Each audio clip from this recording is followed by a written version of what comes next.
Hello viewers, I am Maithili. Today we are going to see 11 CBSE Maths Limits and Derivatives exercise 13.1.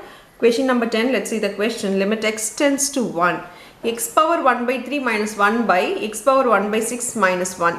Yeah, if you substitute 1, you will get 0 on both the numerator and the denominator. Then the sum will be not defined. It should not be not defined. There is something x something power.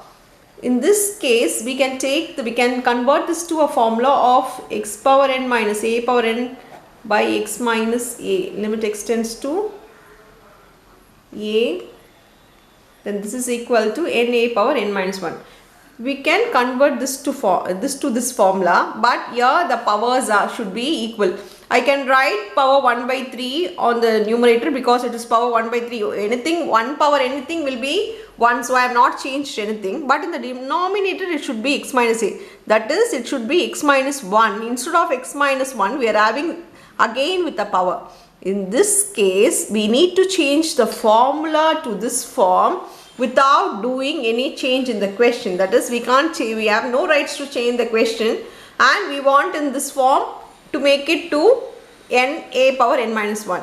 So I am going to write this to be 1 by 6 power 1 power 1 by 6. So both I am going to take to be the numerator. I am going to add the denominator on both the numerator as well as on the denominator. That is, I am going to going to divide x minus 1 on both the numerator as well as on the denominator. So I am going to do I am going to divide x minus 1 on both the numerator as well as on the denominator. Here limit x tends to 1. Here this becomes half minus 1 power 1 by 3 divided by, here I have told already that limit can be taken to both the numerator and the denominator, and the introduction video I have introduced the limit can be to both the numerator and also to the denominator. Here it becomes x power 1 by 6 minus 1 power 1 by 6. Here x minus 1. This 2 get cancelled. I have not changed the question. Now adding x minus 1 to the denominator, both get cancelled, so it remains the same. Now we can separately do this formula. We can apply this formula to the numerator as well as to the denominator. Here the power is 1 by 3. N is the power, that is 1 by 3 in this case. Now I am applying the formula here. So 1 by 3, a is 1.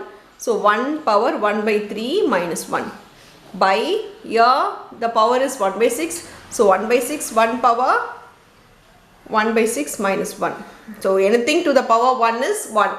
So we can leave this. It is 1 by 3 by 1 by 6. Bringing this to the numerator, it comes as a reciprocal. So 1 by 3 into 6 by 1, 2. The final answer is 2. That's all with the sum. Thank you.